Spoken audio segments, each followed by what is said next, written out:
இந்நிலையில் அவரது புகழுடல் மாவட்டபுரத்தில் அஞ்சலிக்காக வைக்கப்பட்டுள்ளதாகவும் அங்கு ஸ்ரீதரன் எம்பி அஞ்சலி செலுத்தியுள்ளமையும் குறிப்பிடத்தக்கது. தமிழ் மக்களுக்கு எதிரான குற்றங்களை புரிந்து ராஜபக்சர்களையும் ஏனைய குற்றவாளிகளையும் சர்வதேச நீதிமன்றத்தில் நிறுத்துவதற்கு அவசியமான தலைமைத்துவத்தை கனடாவின் கன்சர்வேட்டிவ் கட்சி மேற்கொள்ளும் என சுட்டிக்காட்டப்பட்டுள்ளது.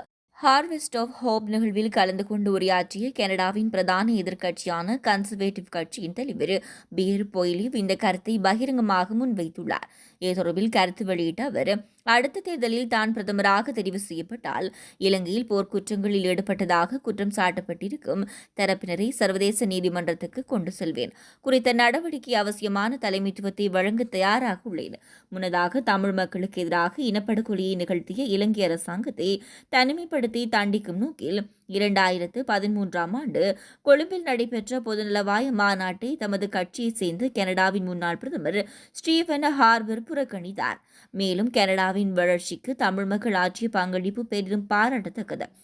அத்தோடு தமிழ் மக்களுக்கு எதிராக குற்றங்களை புரிந்த ராஜபக்சர்களையும் ஏனைய குற்றவாளிகளையும் சர்வதேச நீதிமன்றத்தில் நிறுத்துவதற்கு அவசியமான தலைமைத்துவத்தை கன்சர்வேட்டிவ் கட்சியின் பிரதமரான நான் வழங்குவேன் எனவும் பியர் பொய்லி உறுதியளித்தார்.